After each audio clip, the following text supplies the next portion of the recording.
समस्तीपुर में लखीमपुर खीरी हिंसा को लेकर प्रदर्शन, भाकपा माले और युवा कांग्रेस ने निकाला प्रतिरोध मार्च। पीएम मोदी और सीएम योगी के फूके पुतले।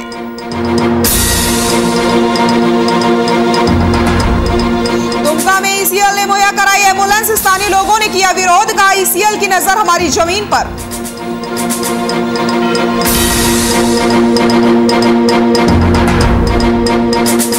छपरा में बिजली का प्रीपेड मीटर लगाने का काम शुरू, 35,000 घरों में मीटर लगाने का टारगेट, उपभोक्ताओं की शिकायतें होंगी दूर।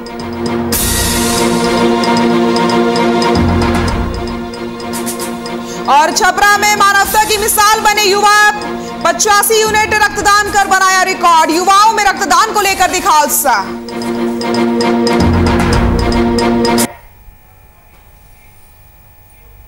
नमस्कार, बुलेटिन में आप सभी का स्वागत है। मैं हूं आपके साथ सृष्टि शुक्ला। रुक करते हैं खबरों का। बिहार विधानसभा के तारापुर सीट पर 30 अक्टूबर को मतदान होना है और मतों की गिनती 2 नवंबर को होगी। 2020 में हुए विधानसभा चुनाव में दोनों सीटों पर जेडीयू का कब्जा रहा। आरजेडी नेता निराला यादव का क्या कुछ कहना है तारापुर उपचुनाव और पप्पू यादव की रिहाई को लेकर के, सुना देते हैं आपको। और जनता भी जान चुकी है कि क्यों हम लोग भी उसके नेता, खास करके हमारे नेता प्रतिपक्ष के नेता तेजस्वी प्रसाद यादव जी बहुत ही सूझबूझ और साइंटिफिक ढंग से किसी भी चीज़ को लेते हैं और उसको हल करते हैं समस्याओं को। दुर्भाग्य है कि बिहार में हम लोग सबसे बड़े जनाधार वाले होने के बावजूद भी विपक्ष में हैं। कतिपय कारणों से यह स्पष्ट है, बहुत सारे लोग और जनता भी जान चुकी है कि क्यों हम लोग विपक्ष में हैं। सबसे छोटी पार्टी जदयू है एनडीए की, उसके मुखिया नीतीश कुमार जी हैं।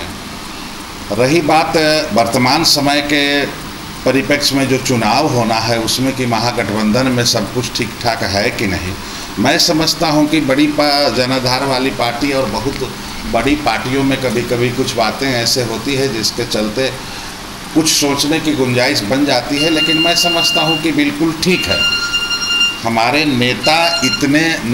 नेता में इतनी ताकत और काबिलियत है और भरोसा है जनता का उनमें कि वो इन तमाम समस्याओं को बहुत अच्छे ढंग से हल करके और निश्चित रूप से चुनाव को जीतेंगे, मैं यही समझता हूँ। रही पप्पू यादव की बात, तो पप्पू यादव जी का पूर्व से रहा है, वो अवसर की तलाश करते हैं और जिस तरह का फ़ायदा उनको सामने नज़र आती है उस तरफ वो मुखातिब होते हैं। विभिन्न पार्टियों में मैं समझता हूं कि बिहार में सभी पार्टियों के वो मेंबर, सदस्य और पार्टियों में रहकर वो काम कर चुके हैं। अपनी पार्टी है उनका, अब देखते हैं क्या होता है, वो उनकी बात है। सुनने में आ रहा है कि वो विलय करेंगे, क्या करेंगे, तो जिधर उनको ज़्यादा फ़ायदा की गुंजाइश बन जाती है उस तरह का पप्पू यादव जी काम कर लेते हैं समय के अनुकूल। मैं समझता हूं कि बस यही है। और ऐसे बहुत ज़्यादा कांग्रेस को उनके जाने से फ़ायदा हो जाएगा या बहुत बड़ी कांग्रेस को कुछ हासिल हो जाएगी, वो मैं नहीं समझता। चूँकि जब राष्ट्रीय जनता दल जैसे बहुत बड़े जनाधार के साथ है कांग्रेस, और राष्ट्रीय जनता दल के नेता हमारे लालू जी और तेजस्वी जी जैसे पूरे देश पैमाने पर जाने माने अभी सबसे बड़े जनाधार वाले पार्टी के नेता के साथ जब कांग्रेस हैं, तो मैं समझता हूं कि उसमें बहुत सारी छोटी मोटी पार्टियों को मिलने की कोई बहुत ज़्यादा औचित्य नहीं बनता है।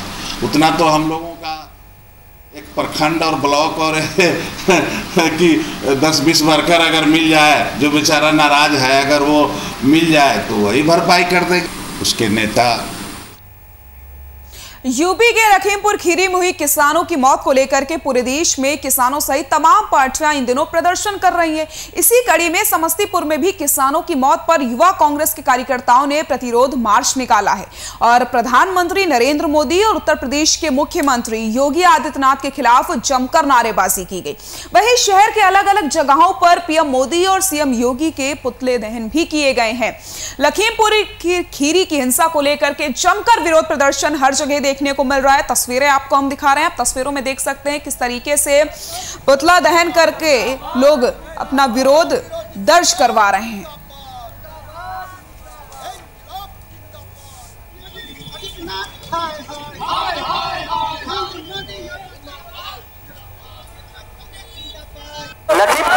हुए किसानों की मौत के बाद आज पूरे देश के अंदर जहां लोग जो है कि किसान से लेके और आम जो पार्टी के लोग हैं वो सड़कों पे है, लगातार जो है योगी आदित्यनाथ के विरोध में जम के नारेबाजी कर रहे हैं और योगी आदित्यनाथ का पुतला दहन किया जा रहा है। कहीं ना कहीं पूरे देश के अंदर एक भूचाल सा आ गया है, जिस तरह से किसानों की मौत हुई है और मौत के बाद जो है लगातार कई पार्टी के कार्यकर्ता नेता इन दिनों सड़कों पे नजर आ रहे हैं। वही समस्तीपुर की बात करें तो समस्तीपुर के अंदर युवा कांग्रेस के द्वारा योगी आदित्यनाथ जो यूपी के मुख्यमंत्री है उनका पुतला दहन किया गया है। लगातार जो है उनके खिलाफ जो है लोग नारेबाजी कर रहे हैं, सड़कों पे उतरे हैं। तो क्या कुछ कह रहे हैं हमारे साथ युवा कांग्रेस के कुछ साथी है, क्या बताना चाहेंगे किन कारणों से अभी आपने पुतला दहन किया है?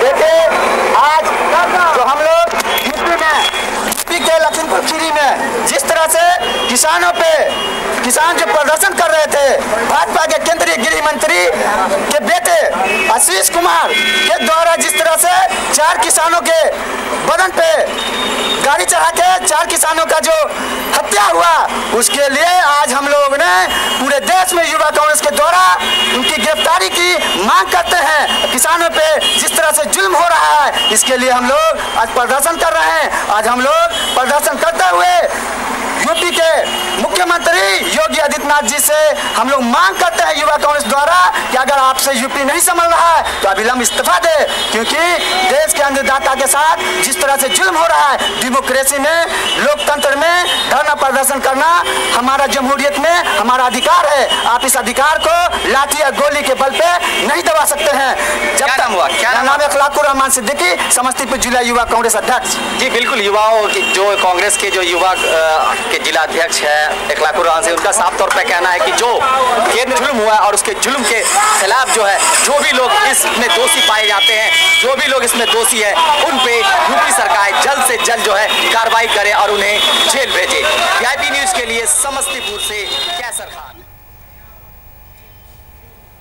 पीरामल स्वास्थ्य संगठन और केयर इंडिया संस्था की ओर से जिला प्रशासन को उपलब्ध करवाई गई कुल 8 मोबाइल वैक्सीनेशन वैन को हरी झंडी दिखा करके सभी प्रखंडों के लिए रवाना कर दिया गया। उपायुक्त वरुण रंजन, डीडीसी अनमोल कुमार सिंह और civil surgeon doctor Ramdev Paswan ने रवाना किया। वहीं उपायुक्त रंजन ने बताया कि मोबाइल वैक्सीनेशन वैन प्रखंड के दूर गांवों में जाकर के 45+ और 18+ आयु वर्ग के लोग जो कि टीकाकरण से छूट गए हैं, उन लोगों के टीकाकरण में मदद करेगी।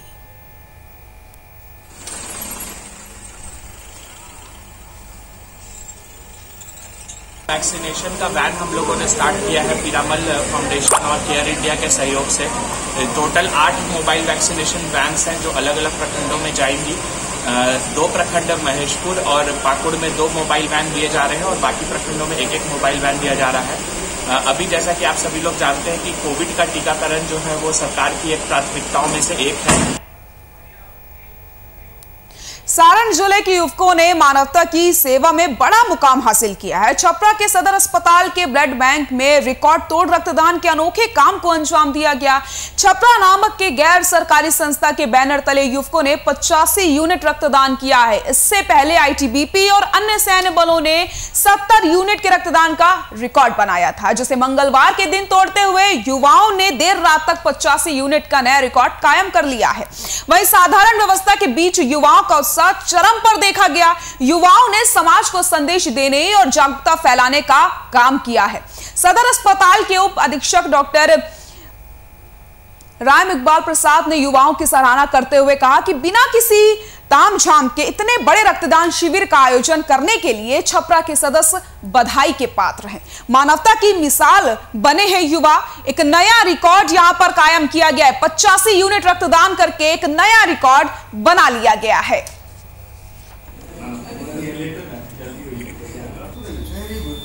हमारा उद्देश्य बेसिकली यही था, यहाँ ब्लड बैंक में ब्लड की भी बहुत कमी हो गई थी, तो हमने सोचा कि ब्लड कैंप लगाते हैं जिससे ब्लड डोनेशन करें। लोग भी थोड़े जागरूक होंगे। युवाओं को भी हमने काफ़ी जागरूक किया और मतलब ये जानकर खुशी हो रही है कि बहुत ज़्यादा लोग आए, एक अच्छी मात्रा में लोग आए हैं डोनेट करने। लगभग अराउंड 70-75 पार हम लोग कर चुके हैं।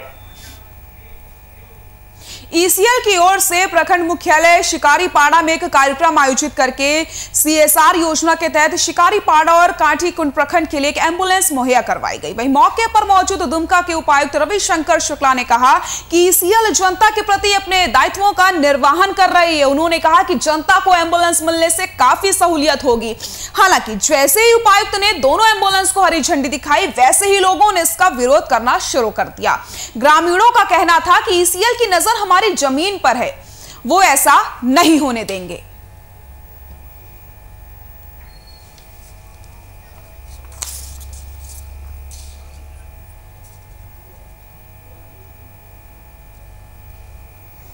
ईसीएल की ओर से प्रखंड मुख्यालय शिकारीपाड़ा में एक कार्यक्रम में आयोजित करके सीएसआर योजना के तहत शिकारीपाड़ा और काठीकुंड प्रखंड के लिए एम्बुलेंस मुहैया करवाई गई हैं। वहीं इस मौके पर मौजूद दुमका के उपायुक्त रविशंकर शुक्ला ने कहा कि ईसीएल जनता के प्रति अपने दायित्वों का निर्वहन करती है, लेकिन उसके बावजूद भी विरोध प्रदर्शन देखने को मिला। तस्वीरों में आप साफ तौर पर देख सकते हैं किस तरीके से भारी तादाद में लोग यहाँ पर मौजूद हैं और विरोध प्रदर्शन करते हुए नजर आ रहे हैं। उनका यह कहना है कि ईसीएल की नजर हमारी जमीन पर है और वो बिल्कुल ऐसा नहीं होने देंगे।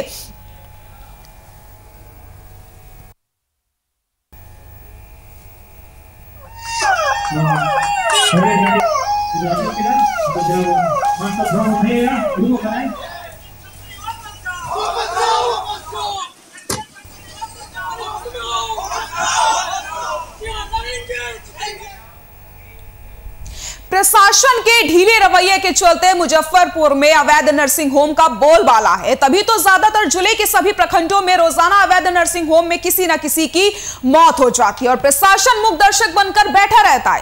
ताजा मामला सकरा प्रखंड के तहत निशा नर्सिंग होम से सामने आया है, जहां गर्भवती महिला पिंकी कुमारी की मौत गलत इलाज के कारण हो गई है और निशा नर्सिंग होम का पूरा स्टाफ और झोलाछाप डॉक्टर वहां से फरार हो गए हैं। अवैध नर्सिंग होम का बोलबाला है, उसके बावजूद भी प्रशासन आंखों में पट्टी बांधकर बैठा हुआ है। किसी भी प्रकार से कोई कार्रवाई नहीं की जाती है। आए दिन इस तरीके की खबरें सामने आती हैं जब गलत इलाज की वजह से मरीजों की मौत हो जाती है और जब प्रशासन से बात की जाती है या फिर शिकायत की जाती है तो सिर्फ और सिर्फ रटा रटाया जवाब मिलता है कि जांच के बाद कार्रवाई की जाएगी। अगर सही समय पर जांच हो जाए और इन नर्सिंग होम पर कार्रवाई हो जाए तो शायद लोगों की मौत ना हो, क्योंकि लगातार ये झोला छाप डॉक्टर लोगों की जिंदगी के साथ खिलवाड़ कर रहे हैं।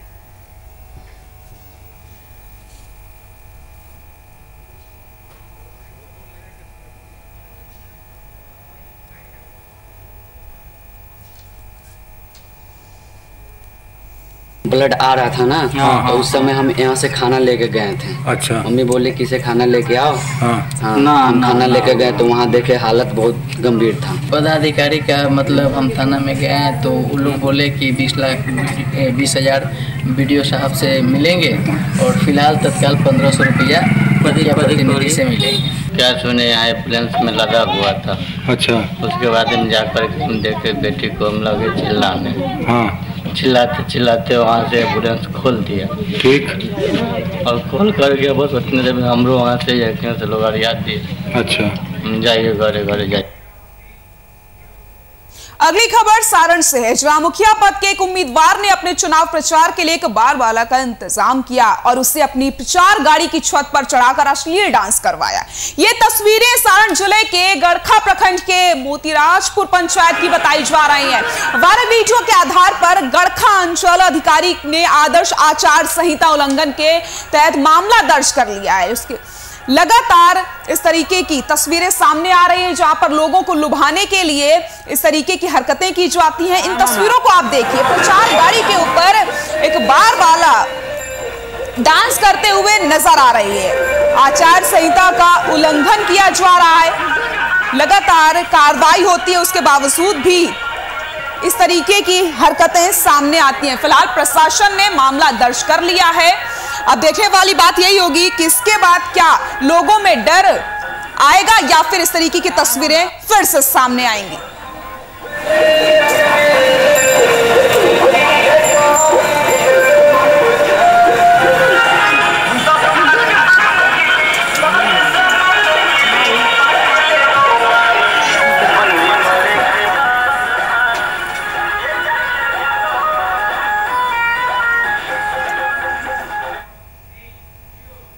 छपरा नगर क्षेत्र में बिजली के प्रीपेड मीटर लगाने की प्रक्रिया शुरू हो गई है। अब जो उपभोक्ता जितनी भी बिजली का उपयोग करेंगे उनको उतने का ही रिचार्ज करना पड़ेगा। वही रिचार्ज खत्म हो जाने पर बिजली कट जाएगी। प्रीपेड मीटर लगाने के लिए सर्वे का काम नगर के विभिन्न मोहल्लों में शुरू हो गया है, जिसके बाद इन मोहल्लों के उपभोक्ताओं के प्रीपेड मीटर लगाए जाएंगे। इस पर बिजली विभाग के एसडीओ रजत कुमार और जूनियर इंजीनियर राजकुमार ने बताया कि प्रीपेड मीटर लगने से बिजली बिल को लेकर के उपभोक्ताओं की शिकायतें दूर हो जाएंगी। इससे उपभोक्ताओं को बिजली संबंधित समस्याओं से छुटकारा मिल जाएगा। उन्होंने ये भी बताया कि नगर में सर्वे करने के लिए टीम काम कर रही है। अफसरों के अनुसार 35,000 घरों में फिलहाल मीटर लगाने का लक्ष्य निर्धारित किया गया है, जिसके लिए काम तेजी से शुरू कर दिया है।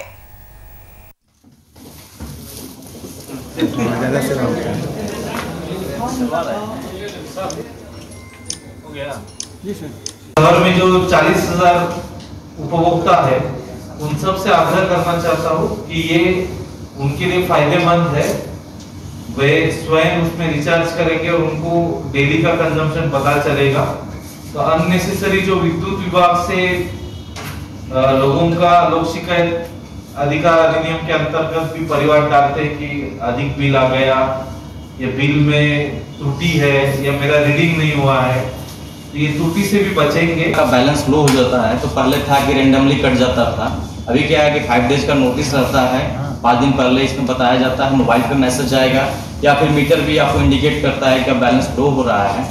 उसके बाद ये डिस्कनेक्ट तभी होगा केवल वर्किंग टाइम होगा, 10 बजे से लेके डे टाइम में 10 से 1 ओनली वर्किंग डे में होगा। पहले था कि रात में भी डिस्कनेक्ट हो जाता था, रिचार्ज करने में सुविधा होती थी। अब इसको सॉफ्टवेयर को मॉडिफाई किया गया है, केवल वर्किंग टाइम में डिस्कनेक्ट।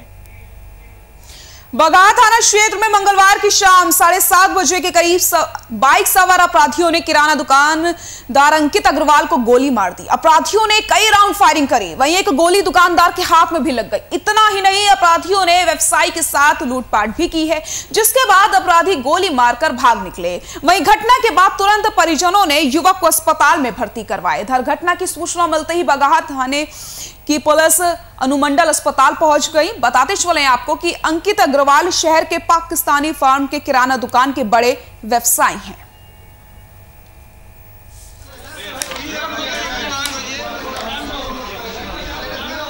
बगहा थाना क्षेत्र में मंगलवार की शाम करीब 7:30 बजे बाइक सवार अपराधियों ने किराना दुकानदार को अपना निशाना बनाया है। अपराधियों का बोलबाला इस समय बगहा में नजर आ रहा है, जहां लगातार इस तरीके की घटनाएं सामने आ रही हैं, जहां पर आपराधिक घटनाओं को अपराधी अंजाम दे रहे हैं।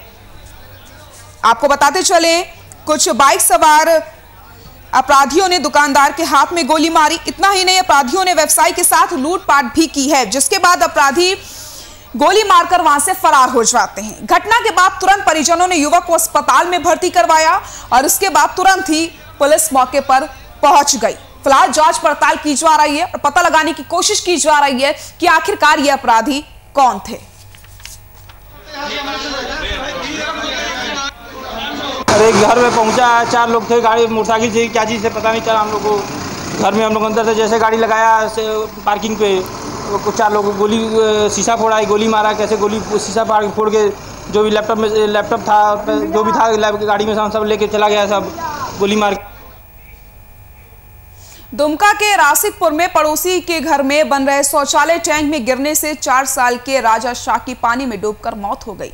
आपको बता दें कि बच्चा दिन के 2 बजे पानी में गिरा था। करीब 5 बजे उसे घर वालों ने देखा और उसे बाहर निकाला, जिसके बाद पिता संतोष साहब बच्चे को लेकर मेडिकल कॉलेज अस्पताल पहुंचे, जहां डॉक्टर ने बच्चे को मृत घोषित कर दिया। वहीं बच्चे की मौत से परिजनों में कोहराम मचा है। आपको बता दें कि घर के पास ही उसके रिश्तेदार बुद्धू शाह ने कुछ दिन पहले शौचालय के लिए टैंक का काम करवाया था, लेकिन काम के बीच में काम को बंद कर दिया गया और जिसमें लगातार बारिश की वजह से पानी भर गया गड्ढे में। इस पर संतोष ने बुद्धू शाह से कहा था कि यहाँ छोटे बच्चे खेलते हैं, इसलिए इसे बंद करा दो, मगर उसने बात पर ध्यान नहीं दिया और उसी टैंक में गिरने से राजा शाह की मौत हो गई। लापरवाही की वजह से एक बच्चे की मौत हो गई है। शौचालय के लिए टैंक खुदवाया गया था, बारिश में गड्ढे में पानी भर गया, बच्चा वहीं पर खेल रहा था और बच्चा गड्ढे की चपेट में आ गया। कहीं ना कहीं लापरवाही की वजह से एक बच्चे ने अपनी जिंदगी से हाथ धो दिया है। परिजनों का रो रो करके बुरा हाल है और इससे पहले भी परिजनों ने शिकायत की थी कि इस गड्ढे को बंद करवा दिया जाए, लेकिन उसके बावजूद भी गड्ढे को बंद नहीं करवाया गया और एक बच्चे की मौत हो गई।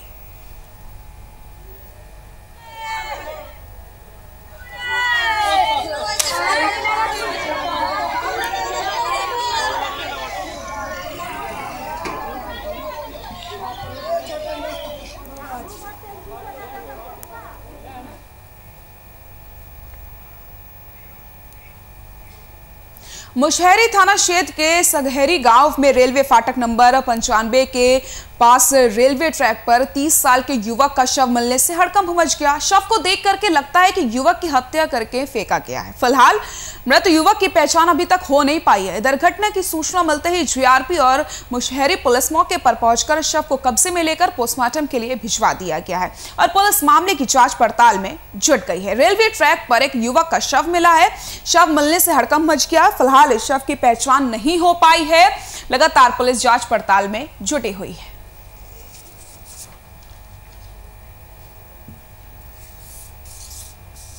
रेलवे ट्रैक पर एक युवक का शव मिलने से सनसनी मच गई और शव देखकर लग रहा है कि किसी ने युवक की हत्या करके शव को ट्रैक पर फेंका है। फिलहाल पुलिस मौके पर मौजूद है, लगातार छानबीन की जा रही है और अभी तक ये पता नहीं चल पाया है कि आखिरकार ये शव किसका है। फिलहाल शव को पोस्टमार्टम के लिए भिजवा दिया गया है।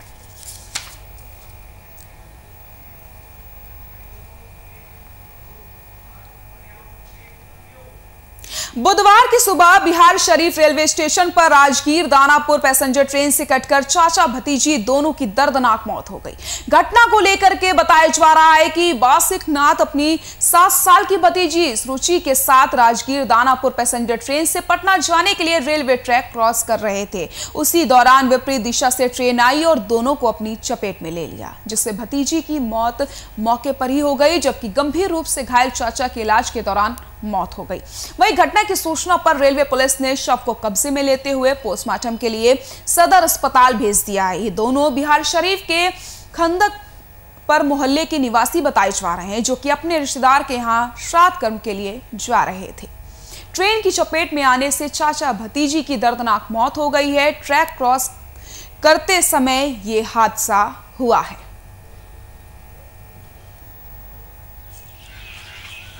उठाओ ना, हमको क्या लगता है?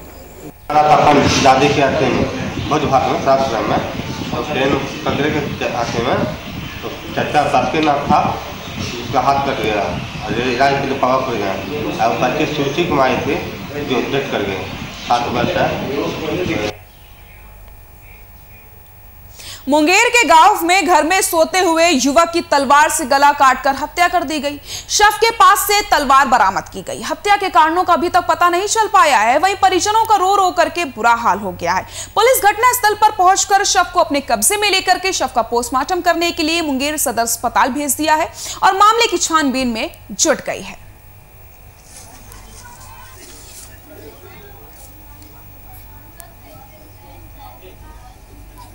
जब दीदी 4:10 में जगी 4:10-15 में तो गेट खोली अंदर से, अब बाहर से गेट लगा था। फिर पापा को फोन किया कि बाहर के गेट लगा दिया है। फिर पापा जाके गेट खोला, भैया गेट खोले था और दीदी का गेट खोला, देखा हूँ भैया कोई मतलब मार के चला गया। मधुबनी जिले के जयनगर थाना क्षेत्र के भारत नेपाल सीमा चौकी के योगिया गांव के पास एसएसबी असिस्टेंट कमांडर परमात्मा सिंह के नेतृत्व में स्पेशल नाका लगाया गया। जो NH 104 पर स्कूटी से आ रहे एक व्यक्ति को 14 ग्राम ब्राउन शुगर के साथ धर दबोचा गया है। गुप्त सूचना के आधार पर एसएसबी के जवानों के द्वारा कार्रवाई की गई है और इस ब्राउन शुगर की कीमत 70,000 रुपए बताई जा रही है। ब्राउन शुगर के साथ एक व्यक्ति की गिरफ्तारी हुई है। ब्राउन शुगर की कीमत 70,000 रुपए बताई जा रही है।